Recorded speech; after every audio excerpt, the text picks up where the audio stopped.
Hey, it's David Fine from Retro Wrestling Rewind. Don't worry, we're going to get back to a very exciting episode in just a minute. But I have a question for you. Do you feel like every time you make a payment to your health or life insurance policy, you're making a payment to the multi-billion-dollar industry and feel like you've been totally smacked down? SmackDown, the show, the wrestling term. Anyway, there are better options. Deal with an independent broker, someone who does the shopping just for you. Timmy Hutson has been in the business for 4 years, and he is certified for health, Medicare, life, and even annuities. There's only two things that are guaranteed in life. One, that Timmy Hutson will treat you just like family, no matter if you need health, Medicare, life, or even annuities. Give him a call at 770-361-8271 or click on the show notes at the end of the program. And then also that Alex G's and David Fine's Retro Wrestling Rewind recap of Halloween Havoc 1995 begins now. The moon is full. Motown's gone mad. Halloween Havoc is here. Two demons have emerged. The Giant, he has a Jones for destruction. His motorcycle smashing, back cracking, bone crunching, neck choking rampage has opened the ghastly gate for the man who could not stay down. WCW World Champion Hulk Hogan has crossed over to the dark side to take on the evil powers in their own eerie world. Shudder to think about their monster trucks locked up in a sumo-style showdown. If survival is possible, they will then be hauntingly close when they see each other eye to eye inside the fortress called The Ring. It will happen before your very eyes here at Halloween Havoc 95. Welcome in to Retro Wrestling Rewind, episode number 10. Yes, that's right, folks. Alex G and David Fine have made it to episode number 10 of Retro Wrestling Rewind. Alex, man, welcome into episode number 10. Hey, man, what's going on? Oh, other than the fact that I picked the show last week and it was a shit show. So I was like, next week. It's the Clash. It's good. It's a Clash, and it was. I've been getting a lot of feedback that the episode was a lot shorter than normal. Hey, folks, we can only make up so much and talk about so much crap about a crap show. But this week, I mean, it didn't have Sergeant Craig Pittman on it, so you're gonna miss out on my 45-minute rant on the greatness of Craig Pittman. So. Well, I mean, but you're about to, folks. I just want to say, Alex G is about to mark out on the Dungeon of Doom tonight. So I am the world's foremost Dungeon of Doom apologist. And you want to know what that means? Just have to stay tuned. But folks, we are talking about Halloween Havoc 1995. It went down, of course, back in 1995, October the 29th, from the famous Joe Louis Arena in, I've never been to this town, but I heard it's a shithole, Detroit, Michigan. Is that true? Or is that just a rumor and innuendo that I heard? I've never been to Detroit, but I know some people who lived in the area, and, it's not the greatest town. It's not the greatest town, but speaking of... There are some beautiful parts of Michigan, though. Yeah, I mean, probably whenever you're going into the state below Michigan, but anyway. But it was 13,000 paid attendance. They had... Fortunately, when I'm reading back at it, and they didn't have it on the network, and they didn't have it on, on the normal version, they had 4 dark matches. Of course, we didn't see them, but I want to kind of go over them, they weren't necessarily dark. They were on the main event. So back in the day, for those of you who don't remember these times, more often than not, they would have dark matches on the main event, kind of promoting their pay-per-views. They're trying to get those last-minute buys. Now, the WWE would do the same thing on Sunday Night Heat as well. Yeah, and now instead of doing that, they put, 4 hours of a pre-show on a WWE. Now, from what I understand, and there's some areas of the world where that's an actual legit pre-show, where it's on TV somewhere. Yeah, you know what show they did not have a pre? Actually, I don't think they may have had a pre-show on the current Saudi Arabia show, which of course that's for another day, another topic. Wait till we talk about Collision in Korea, because they're very similar but very different shows. Yeah, speaking of different shows, the show last week was good. This one, they have monster trucks on top of It's monster trucks. on Now, top there's of a lot of people. When I kind of express my enthusiasm for monster trucks in general, they're like, "Alex, you're from New York. There's no monster trucks. That's a Southern thing." I can tell you, the people up north love them some monster trucks. Truckosaurus is awesome. Well, we'll get into that. A couple of the main event matches that, if you didn't watch main event, you did not see it, were the Great Disco Inferno taking on Eddie Guerrero. What were your thoughts? Why would they have a awesome freaking talent like Eddie Guerrero against Disco Inferno on a show, a main event show, which I know people may or may not. I know exactly why. Why? Because Eddie Guerrero, Chris Benoit, and Dean Malenko were still on their initial 90-day deals, and they have not re-signed with WCW at this point. Huh. And so they decided not to put them on the pay-per-view. Exactly. Oh, the next match featured. It was a 1 minute and 22-second match. It was 1 minute and 21 seconds too long. Mr. Not So Wonderful Paul Orndorff. Don't you besmirch Mr. Wonderful. He's awesome. Defeated. Not the Renegade, just plain old Rick. The fucking Renegade. What were your thoughts on the Renegade? I mean, he's no longer with us because, as we said last week, he didn't get re-signed by WCW and decided... No, he committed suicide. He had a stripper girlfriend. Was apparently a stripper himself. Again, he was a product of the power plant, which is not necessarily known for outputting the world's greatest workers. He was very green for the position he was in. He beat Arn Anderson for the television championship, which is a travesty. But overall, you got to look at the entire landscape of 1995 to kind of understand the Renegade. Now, the Renegade, WCW doing a lot of things where they would hint or make promises that they had no intention of keeping. And the Renegade was essentially kind of a way to, hey, we're going to bring in the Ultimate Warrior, but it's not going to be the Ultimate Warrior. Yeah, it was.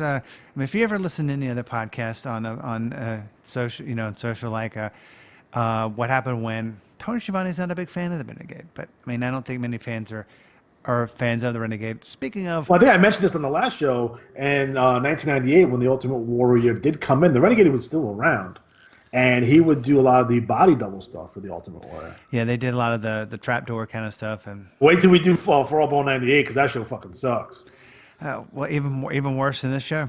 Yeah, this show is good actually. And speaking of a good match, maybe not a good match, but it was a match that two of the four wrestlers, Chris Benoit and Dean Malenko, were awesome. They faced. You're gonna besmirch freaking Bobby Eaton. Shame on you. Well, you're a Crockett guy. Yeah, well, I live next to Alabama, and he's from Alabama. But Chris, that's not his fault. Actually, they called him the Crippler Chris Benoit, which is anyway. That's just kind of fitting for the way that his life ended. But Chris Benoit, Dean Malenko defeated the Blue Bloods of Lord Steven Regal and Earl Robert Eaton. I love this Blue Bloods. Really? Yeah, because it's fantastic because he had Lord Steven Regal, and he's trying to make Bobby Eaton from good old Huntsville, Alabama, they're trying to make him into royalty. And those vignettes are hilarious. Oh, God. I don't even want to waste our valuable listeners' time with going into how I also love crappy... when they added David Taylor, too, because he's awesome. Yeah. Speaking of a gimmick that was terrible, but he actually ended up being somewhat of an okay wrestler. Craig Pittman, not him, defeated VK Wall Street. VK for Vincent Kennedy, by the way. What were your thoughts on this? Craig Pittman supposed to be is from the Marines. I'm not sure if that was a shoot or if that was. I'm pretty sure that's 99%. That's a shoot. Again, another graduate of the power plants. Here were Mike Rotunda, who is awesome. The former Michael Wall Street, the former IRS. He's back in from the WWF. Again, they're picking up a lot of the guys off the scrap heap from the WWE at this time. But for the guys they got, I thought Rotunda was a good guy to get. Yeah, he's definitely had a lot of gimmicks. I was watching him on some old Mid-Atlantic stuff. My favorite being Captain Mike Rotunda when he was a boat captain. That was awesome. Yeah, he was a seaman. But we won't talk about that. Speaking of, We're not going to talk about Mike Rotunda's semen. I mean, Bray Wyatt. God, I mean, Bray Wyatt. I remember whenever he was actually, I thought he was going to actually be good. And, well, They ruined him. yeah, He's he's terrible. They tried to revamp his gimmick, and I don't think they did anything. They may have like changed his thing. You know, the butcher's It's just weird. Yeah. It makes no sense. but You know, I had the perfect angle for Bray Wyatt, and it involves Kevin Sullivan, bringing Kevin Sullivan back, and having Kevin Sullivan kind of look at the sky and say, "Hey, Blackjack, hey, Dusty, I got your boy," because Bray Wyatt is the grandson of Blackjack Mulligan, and you know the Mulligans and the Rhodes and the part of the family, and then that could kind of transition to a feud between Bray Wyatt and Cody Rhodes, who was there still at the time. So bringing Sullivan would have been fantastic in that. Well, and you should be a fantasy booker. Yeah. But you know that's neither here nor there. Well, that's actually another show that we're going to cover, kind of scenarios that could have and should have and didn't happen. Speaking of things that this first match on the show that you actually saw on the. Do you know what's interesting about this match? Now, this match is Johnny B. Bad versus Diamond Dallas Page. Again, don't forget, guys, it's 1995. Now, Johnny B. Bad at this time is not a bad worker. This is probably the best Johnny B. Bad that we're going to get. But for some reason, in the last couple of pay-per-views, and I think the pay-per-view after this, they're putting on Johnny B. Bad matches as the opener, and they're going 15-minute pluses. Yeah, man. The entire time. Because in the Fall Brawl, the pay-per-view before this, he went like 30 minutes with Pillman. I mean, it's like, seriously, I mean, the opening match is going to be 17 minutes and 1 second. That's long, especially for a Dallas Page match. Yeah, I mean, it was. But Johnny B. Bad is a better worker than Dallas Page. I hate to say it, guys. Yeah, I mean, to say it. And Johnny B. Bad's one of those guys that was much better in WCW than he was in WWE. Yeah, I mean, it's some of those things Vince can make a mountain out of a shithill. Stuff from the WCW Wild Man to gimmick WWE. was stupid. He had the injury too that really kind of limited his mobility. They went to that stupid boxer gimmick, and having Sable, who became more over than he was a problem. And now he's a motivational speaker. Yeah, I've heard some of his stuff. It's pretty good. I mean, this match was good. I mean, it kind of involved Max Muscle and the Diamond Dog Kimberly. I mean, she wasn't involved in it, but she was kind of hinting towards. She won $13 million playing bingo because apparently you can do that somewhere in the South. Yeah, I mean, maybe. I mean, this was an old looking Diamond Dallas Page before he met. Before he just started doing his yoga, which, according to some people, he doesn't like it to be called yoga, but even though it is yoga, but that's neither here. I don't know. That's neither here nor there. What are your thoughts on this match? I mean, were you glad that they gave Johnny B. Bad the World TV title? Yeah, I think at this point in his career, he deserved it. Again, WCW here, they're transitioning, right? So they're transitioning out of like the 1994 WCW. We saw a lot of guys who left, but Johnny B. Bad was actually still like really over here. You're surprised. He's getting a hell of a reaction. Again, the funny thing about this, and David, you mentioned this every once in a while about stuff that you can't get away with on television today. Mm-hmm. Johnny B. Bad is one of those things, by the way, because essentially what you have here is a couple different things. You have gay baiting, which is never fun for everyone. And then you have what some people consider cultural appropriation. Now, what I mean by that is Johnny B. Bad's a white dude, and he's pretending to be Little Richard and Muhammad Ali. Yeah. That would be a problem in 2018. Yeah, I mean that should have been a problem back in 1995. It was terrible. There was some. That was Dusty's deal, and I know I went my entire life thinking that Johnny B. Bad, Mark Mello was a black dude, and I was wrong. Oh man, but I mean, good worker. I like this match. This match is good. The Pillman match is better, and I think they would have another match in the next pay-per-view that was actually better than this match. So, again, I can't complain about it. I mean. Would I prefer a Benoit Guerrero to open the show? Yeah, probably. I think anyone else would. Yeah, I mean, you're not gonna get that. So I mean, it's much better than the goddamn Randy Savage versus Zodiac match that went in minute 30. We're gonna kind of talk about that in a minute because we know you love the Zodiac. I mean, he's your favorite wrestler. I mean, the Zodiac's a piece of crap because the Zodiac was a traitor. Okay, number one. He was a plant put in the Dungeon of Doom by Hulk Hogan to get inside information, brother, and then he became the Booty Man.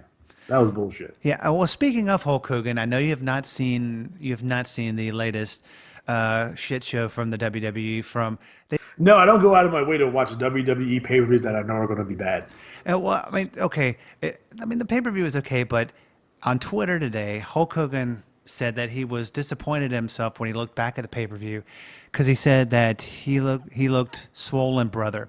He said he was over 305 pounds and he was going to go on a diet. So, I mean, he's still bigger than most of the roster. Again, the WWE roster currently is not the biggest. No. Now, this is not 1989 WWF with like guys like the Warlord and the Barbarian here. Oh. Everyone's very, very thin. But in terms of Crown Jewel, again, I think we're going to talk about it in more detail once we do Collision Korea because, like I said, those are very similar shows. And all the wrong reasons. Yeah, but I mean, and speaking of things that are all the wrong reasons, Randy Macho Man Savage defeated the Zodiac. You were saying he was a plant, and what were your thoughts on this match? I mean, it was. I mean, what it did, it kind of just progressed the angle here. So it was a nothing match. That you want to get to that the Luger Savage match, which is later on in the show.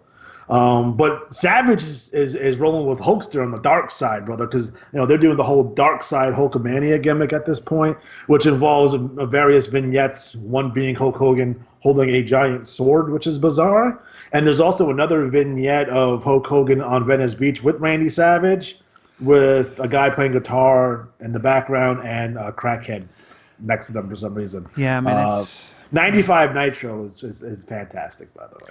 I mean, we're gonna have to be covering that Dark soon. side of the Hulkamania, brother. Hey, speaking of that, everyone knows that's been listening to the show for the past 10 episodes, we got everything covered up to episode 20. But after episode 20, we need your feedback. Just tweet us at the RW Rewind and just tell us what do you want us to cover. I don't really care if it's a crap show, if we don't. I have suggestions like Survivor Series 1998, WrestleMania 17, the UWF Beach Brawl, which is an awesome show, and that involves Herb Abrams' UWF. You get a thumbs up from me. Hey, you wanna suggest Saturday's main events, Clash of the Champions, any of those kind of good shows, even particularly special episodes of Raw or Monday Nitro. We'll definitely cover those as well. Yeah, I mean, we'll definitely cover that. And I was watching some of the. It's kind of a debate I wanted to get on before we got into the Kurosawa with Colonel Parker versus the Great Road Warrior Hawk match. Back on the network, I watched the network version and I watched the TBS version on YouTube. Is it me or does them taking all the original music, does it change the way the feel of it? Like if you're watching it back on the network, does it change the feel that you have of the whole, like? Damn right it does. Because it's not as bad with WCW because WCW did own a lot of their own music. Yeah. Some of the songs they have to change, but for the most part, it's pretty much intact. Minus anytime Michael Hayes comes out to Freebird, and they dub Bad Treat over it, and it sounds terrible. Yeah, and then then the one like the Midnight Express, they play the Midnight Express. Yeah, but they changed that anyway. They changed it like in '88. And how about Jimmy Jam Garvin coming out to Sharp Dressed Man, and he comes out to some generic music? Well, it's even not Jimmy Valiant's probably the worst. Well, I mean, and speaking of that, we are actually coming up in the next couple of weeks. We're going to actually have a guest on that's going to be on between me and you. It's a guy that used to work for the WWE, and he helped actually start the network. So he has some great insight on how that's. Do you know what promotion that hurts the worst though? Is ECW. Like those ECW shows are like they're unwatchable. I don't watch any ECW on the network. There are some guys out there who are selling full collections of unedited ECW DVDs. I would suggest going out of your way to purchase those if you're a big ECW fan. But in terms of watching like hardcore TV or a random November to Remember, I would suggest against that. Yeah, I mean, I would definitely. Because the Sandman, for Christ's sake, he comes out the end of the Sandman. That's a big freaking deal. Their music is so much tied to their wrestlers that it's it's really much identified with that with them. So you might as well just throw it away. Yeah, no. And speaking of something that you should throw away, the next match, Kurosawa with the great Colonel Robert Parker defeated Road Warrior Hawk in 3 minutes and 15 seconds. What were your thoughts on Road Warrior Hawk as a singles wrestler and Kurosawa? I mean, I know we mentioned this last week. He should have changed the gimmick, possibly the name. Animal is still out with the injury. He wouldn't come back till 96. So having Kurosawa go over here is interesting to me. It makes me believe they had no idea what to do with Hawk moving forward. He was never really in the title picture. He wasn't going after like the U.S. belt or the world title. He wasn't really doing anything. He was just kind of there for no reason. Probably making a ton of money though. Yeah, probably. But speaking of a man who was only 32 at this time, and I met him a couple years ago when he was 54. Sabu with the original Sheik taking on Mr. JL, Jerry Lynn.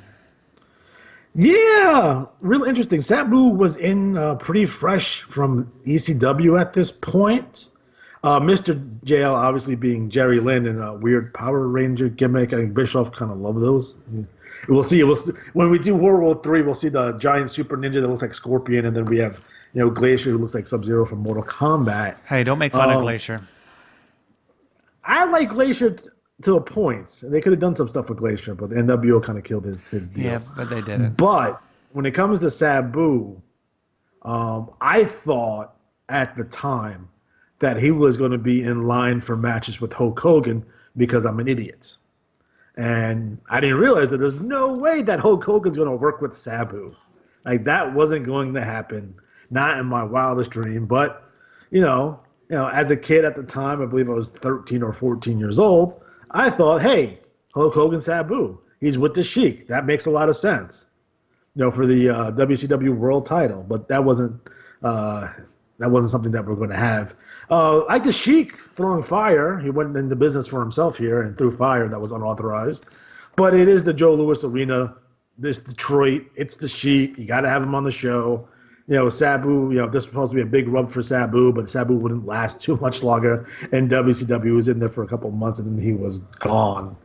I mean, they kind of let Sabu do his thing. I mean, when he debuted in Nitro, he put Alex Wright through a table. Yeah, I mean, I remember seeing him at a local indie show, and he loved to do some table spots and breaking glass and shit over people's heads. So I mean, he was definitely a hardcore legend. For sure. For sure. And speaking of a legend killer, because anyways, some people. I mean, that's literal.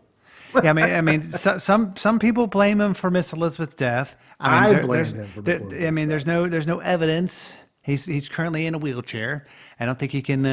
But in interviews I've seen with Lex lately, he seems like a much nicer dude, very appreciative of any kind of fan support that he gets.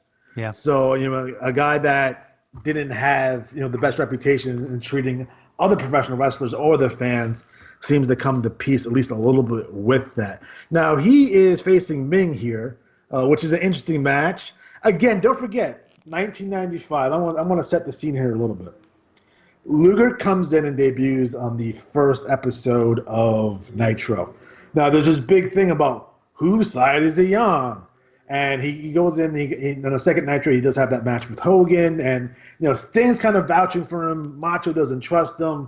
They go into Fall Brawl, which is the first pay-per-view post-Nitro. And Lex and Randy kind of, it's debatable if Lex cheap-shotted Randy on that show. It's kind of weird here. But, again, no one really knows where Lex Luger is coming from. Is he a heel? Is he a babyface? What's he doing with Sting? Is Sting going to turn and join the Dungeon of Doom? Is Luger going to turn and join the Dungeon of Doom? Like, what's going on here? Again, probably the best set of character development in Luger's career was at this point. It's really interesting because they go on much later to do, Luger is a heel and Sting's a babyface, but, in our real lives, we all have heel friends, but we're still their friend, even though they're a bad person. But we're still friends with those people. Yeah. And it was the kind of dynamic that Sting and Lex Luger had. Again, in this match, even the Dungeon of Doom is kind of playing up into the fact that, Lex maybe joined the Dungeon of Doom. Now, they did a thing where they did a run-in on a match that Lex Luger was involved in. It didn't touch Lex, but beat up everyone else. And here, you have a Lex Luger Ming match where Kevin Sullivan interferes and kicks Luger, but it's purposely like very, very softly, just so Luger gets the DQ win so he can fight Randy Savage later on in the night. I mean, I'm not a big fan of Luger, but I'm watching the network right now because I'm gonna run an interview, with a team in a second here on the show live. They have, of course, they're pimping the 900 hotline, and of course, 1-900-909-9900. Kids, get your parents' permission before calling. But they have Road Warrior Hawk, no fakes paint on. He looks like a goof. He's a goof. You ever seen that Jimmy Garvin video? Jimmy Garvin has a video out of he bought a camcorder to the Great American Bash, and he recorded all the guys backstage doing. I guess they cut up maybe all the illegal stuff they were doing, but some of the more comedic stuff that went on backstage at Crockett. If you guys haven't seen it, I think it's available on YouTube. You can buy it from High Spots. It's an interesting watch, definitely. And you can really tell that Road Warrior Hawk is a goofball. Yeah, I mean, and at this time, what were your thoughts on Luger? I mean, he wasn't Luger in the 80s, back when he was in the Horsemen. I mean, he still when he pointed, he had the kind of the L. He could never, anyway, he couldn't point when he pointed at people. He's still Lex Luger. Lex Luger's prime, which is weird, which is usually wrestlers' primes are much later in their career, happened pretty early with him. His prime was 1988. He should have won the NWA World Title at the Great American Bash in 1988. That should have happened for him. By the time he had left WWF, though, his work was not the greatest. This might be his best run up until this point in terms of character development and really getting the stuff across and all that other kind of good stuff. But in terms of overall work rate, he wasn't having the great. So, I mean, Lex Luger, I mean, your thoughts on, I mean, you were talking about Lex Luger, it's how he was in his prime? In terms of Lex Luger, his prime was much earlier than most wrestlers' prime. His prime was like 1988 to 1990. He probably should have won the NWA World Title at the 1988 Great American Bash. By the time he had left the WWF, though, he wasn't having the world's greatest matches. Now, in terms of a character being developed better than he had been in his entire career, like this character development up until Luger winning the belt from Hogan, NWO Hulk Hogan, was probably his greatest one in terms of character development. Now, in terms of matches, he wasn't having the greatest matches in the world at this point. But what are you going to do? That's why the Hogan-Luger feud didn't last very long, because Hogan could not carry Lex to the type of matches he was kind of used to having with like Ric Flair. Yeah, I mean, it's Lex the Killer Luger, but we won't talk about that anymore. Speaking of a match that had a lot of implications, Sting and the hurt Nature Boy Ric Flair. He was jumped in the parking lot before the show by Brian Pillman and AA Arn Anderson. They won by disqualification. What were your thoughts on this match? I like the angle, but you kind of feel for Sting that he's a moron. Trusting Ric Flair once again after he turned on him about a dozen times. And Flair brought the little stingers this time. It was like, please, Sting, please help me with Brian Pillman and Arn Anderson. Which is weird because when they turned, when Ric Flair and Arn Anderson split, it was coming across like Flair was the heel and Arn Anderson was the babyface, but at some point they had swapped it around. Yeah. So Flair comes out with the little stingers, trying to get Sting's help. Sting says, "I'll do it, but if you betray me again, I'm going to leave you for dead." Blah blah blah blah blah. So they do the angle. We've seen this before. If you ever watch Territory Wrestling, this is something that's fairly common. Sting's out there by himself. Ric Flair is injured out in the parking lot, and he has to hold his own against Brian Pillman and Arn Anderson. Eventually, Ric Flair does come out to get in the match with Sting. And as soon as Sting tags Flair, Flair turns on him, and then we have Flair, Pillman, and Anderson beat the snot out of Sting. Where's Luger? Yeah. I don't know where Luger is. He should have made the save. that would foreshadow what's going on later on in this evening. Brian Pillman, you have perpetrated the worst thing I've ever seen, Flair. All right. Now we go to score. This is a great promo. Yes. First thing you learn is you don't jump on double A. Second thing you learn is you don't play around with Flying Brian. Third thing you learn is you never mess around with an Nature Boy. And the fourth thing is you don't walk, talk, or breathe unless the horsemen want you to. Right, Brian? Woo! Summarize this. Be careful what you wish for. All you bloodthirsty fans out there that ask for this, well, you got it. Now deal with it. Oh, we're reunited, and it feels so good. Horseman style. Woo!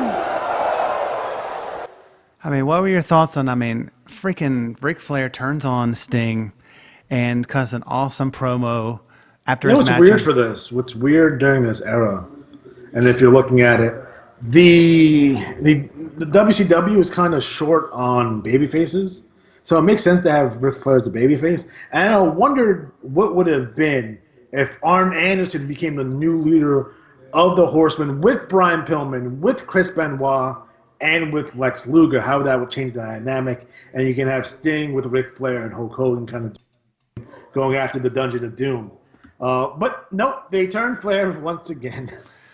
Oh man, it was an okay match, but before we get on to the next match, actually no, it's not I was looking at your favorite. Okay, folks, just want to say this is Alex G's favorite part of the show. The monster fucking trucks on top of the arena. Monster trucks are awesome. What were your thoughts on that? I like the setup here. The setup here is we had the debut of the Giant. The Giant comes out wearing his dad's shirt or blouse, throws it at Hogan. They don't know who he is. Then Hulk Hogan goes into the lair of the Dungeon of Doom, and the Giant breaks through the wall and tries to kill Hulk Hogan. We saw what happened at the Clash of the Champions. In between then, Hulk Hogan's with the Hulkster, the Hulkamaniacs, and he has his motorcycle. And then here comes the Giant in a Dungeon of Doom monster truck and runs over Hulk Hogan's Harley Davidson. Now that sets up man versus man, machine versus machine, the monster truck sumo match, where in terms of execution, guys, you have to look at it in terms of a production point of view. They had cameras on fucking helicopters. It looked great. You had a Hulk Hogan monster truck. You had a Dungeon of Doom monster truck. Now, they were kind of welded together, and the sumo match wasn't all that much fun. I wish they would just have a regular kind of monster truck rally type thing. That would have been a lot cooler.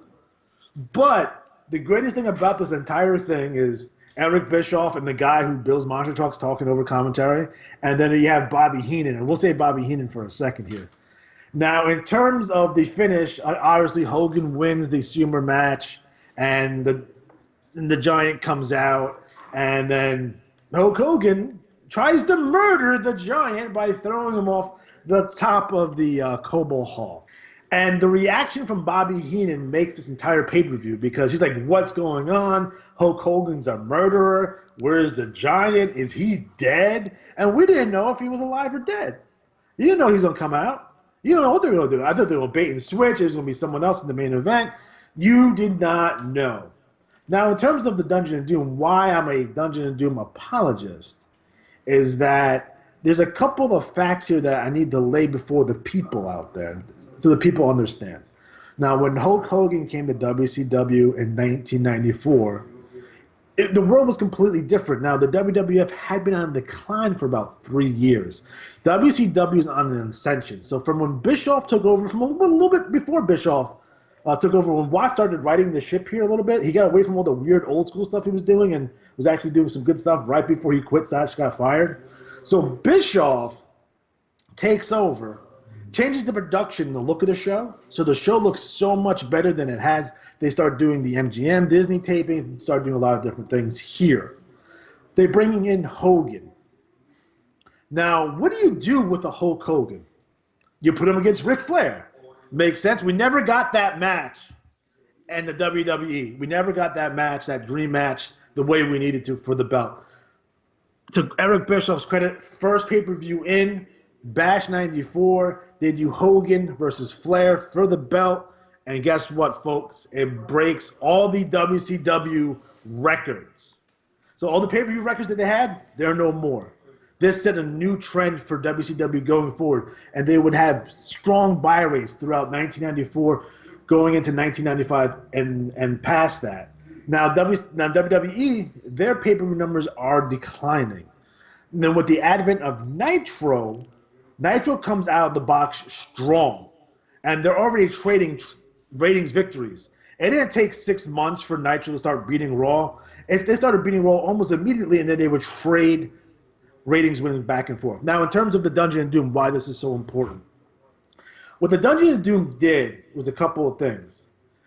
Yes, it was wacky and it was goofy, but it was exactly what they needed at the time. Because not only did it appease the higher-ups at Turner to make sure that we had a completely PC or PG product on the stage here.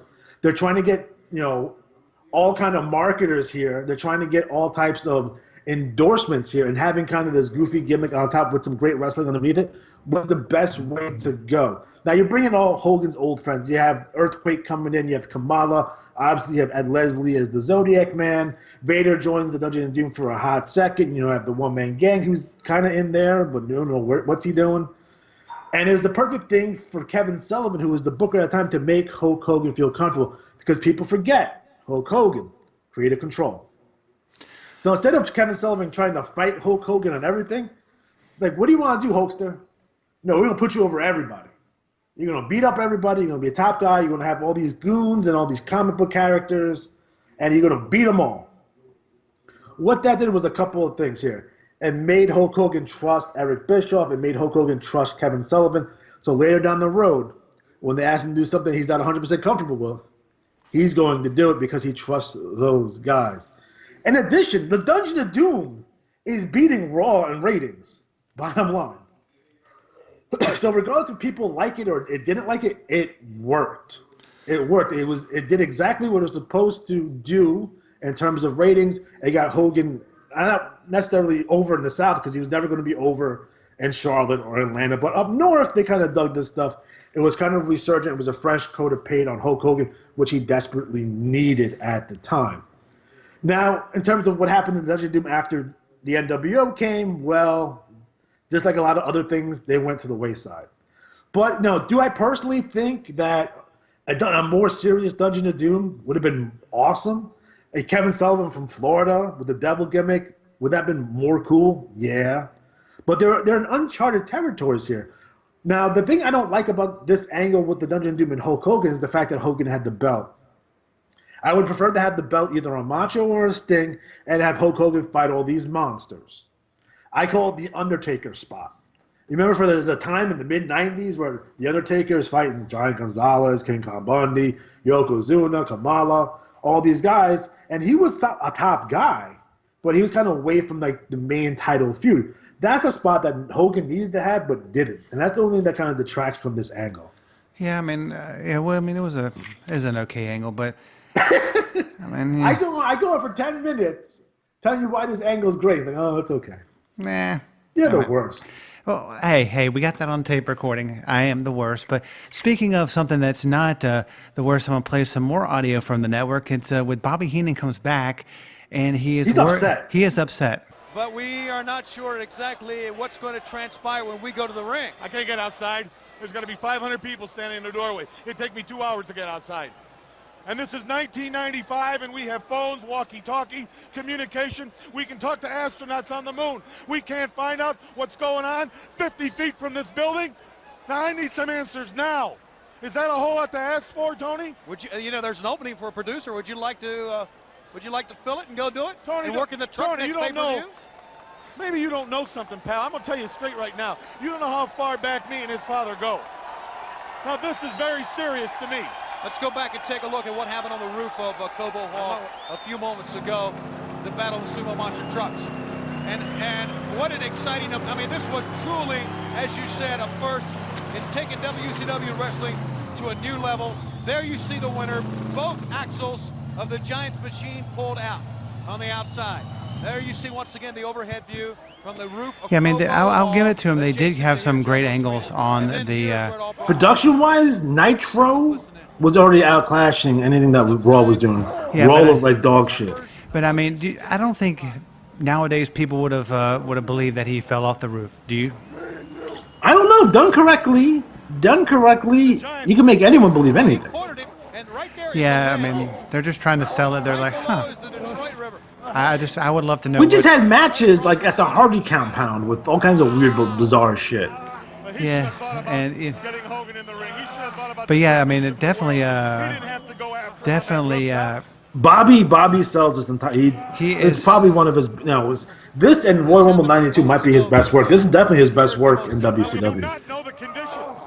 And of course, then he falls. And of course, Hulk Hogan, he is not. He is kind of upset that the Giant fell off. So of course, then they go to another. They go to. Well, do you see the shot where he falls into the water? Yeah. That's impossible because the Cobo Hall is surrounded by streets. Oh yeah, they're showing it right now. So Bobby Heenan is super upset, but it's one of those things that we, of course, we know that he comes back and is actually wrestling. But yes, I mean, the stuff back in the day is just awesome. I mean, the production quality. I mean, yeah. It's better than anything we see on Raw today with your high def cameras and shenanigans. I can't watch a Monday Night Raw. I have a hard time watching SmackDown. Between all the cuts they do, you take any 20-second clip and it has 45 cuts in it, and then the shaky cam nonsense. It looks like bad cell phone camera footage. Yeah. It makes me want to throw up. I can't watch the show. And speaking of something that made me want to throw up when I watched this, the the main event. Randy Savage defeated Total Package Lex Luger in 5 minutes and 23 seconds. I mean, what were your thoughts on this match? I mean, it's Randy Savage, for Christ's sakes. Randy Savage is my favorite wrestler of all time, bar none, period. Exclamation point. In terms of this match with Luger, I mean, it did what it needed to do.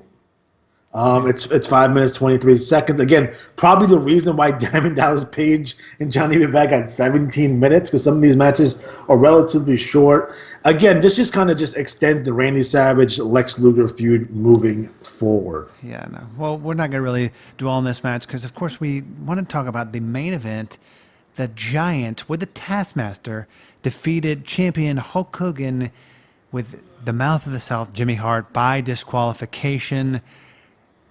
What were your thoughts on this match? I know you're. Let me ask you a question. Yes. How many matches did the Giant have before this? Yeah, I mean the Giant with the Taskmaster, Hulk Hogan, Jimmy Hart. Your thoughts on that? It's unbelievable that this is the Giant's second match ever, first match in WCW, and he's in the world title picture with Hulk Hogan, and for the belt here. Again, standard fare. We see the Giant do more athletic things down the road, but they're really kind of keeping it simple here for Paul White. Again, it's Hogan doing Hogan stuff. Hogan is still dressed in the black and white, kind of foreshadowing his turn in the NWO almost a little bit less than a year later. But I guess what everyone's waiting for, and kind of all the good stuff here, is kind of the finish of this match. Now, in terms of the finish of this match, the Giant wins by disqualification when Jimmy Hart interferes. And then we have a bunch of running, including Lex Luger, who makes his turn in this match. Then after that, the Yeti comes out. Oh, the Yeti being Ron Reese. It was supposed to be Giant Gonzalez or Elegante, but they had some problems getting his visa situation cleared up. So they had Ron Reese in the Yeti's outfit, and essentially the Giant has Hulk Hogan in a bear hug, and the Yeti kind of just gangbang him here for a minute, a little double penetration action, which is weird and uncomfortable for everyone. And then you have Luger. Luger's just torture racking everyone. Where's Sting? I don't know where Sting is. Exactly. Where is Sting? And again, it would kind of transition over to the Nitro when Hogan says, "Sting, where the hell were you?" Yeah, so which is a nice little, which you don't see today, but that's a nice little piece of business they did there. But I think a lot of people do forget that, yes, the Giant won by disqualification, but the Giant did win the WCW World Heavyweight Championship in this match because that snake in the grass, Jimmy Hart, put it in the contract that the title can change hands on the disqualification. Son of a bitch. Yeah, no, and I mean, they would go on to strip the Giant of this, and then they would put the belt up at World War III, the three-ring battle royal, 60 men, the whole world's going crazy, and what have you, and we covered that show because that show was another awesome show, which I enjoy. But overall, in terms of this show, when we talk about this show, from top to bottom, throw work rate out the goddamn window. This show is fun. Yeah, it's fun, it's nostalgia as hell, and it's 1995, and you watch a show like this, and unlike watching shows of today, this show puts a smile on your face. It warms the cockles of your hearts, and you're not sitting there throwing shit at the TV like you do watching a modern pay-per-view. No. And speaking of, when we kind of wrap it up, how would someone, I mean, I know we have a lot of fans of your retro wrestling games, video games channel on YouTube. Over 1,500 subscribers, over 3,500 people follow me on Twitter. Now you can join the crew by following me at RW Games Presents. That's on Twitter. In addition, just type in retro wrestling games in the YouTube search bar, and we'll be the very first thing that pops up. And of course, you can, if you want to watch our YouTube version of this entire 10 episodes that we've covered, you just type in on search engine on YouTube, The Retro Wrestling Rewind. It'll be the only one that comes up. Those other guys, because there's another Retro Wrestling Rewind out there, but it's not the. No, it's retro. We are the Retro Wrestling Rewind. Of course, you want to read about what Alex G and I have, done in the past. Just go to RetroWrestlingRewind.com. And folks, you know what we're going to be covering next weekend or next week? Wrestle War 1989. I have an assignment for everyone listening right now. If you've listening before the show airs, before Wrestle War 89's recap and look back show, watch it on the network or watch it on YouTube. Or watch it on VHS. That's the way I'm watching it. Well, you're old, but I have to get my Freebird in there. Yeah, I know. But we're going to kind of review and look back at Wrestle War 89. But for the great Alex G, as always, I am one of the world's greatest ring announcers. I am David Fine. We'll see you back here next week where we talk Wrestle War 1989, where it has Terry Funk turn on the great Ric Flair. That's all. The Freebirds are not rock stars. Yes, they are. And Michael P.S. Hayes will tell you that with his fanny pack. We'll see you back here next week. Same time, same podcast channel.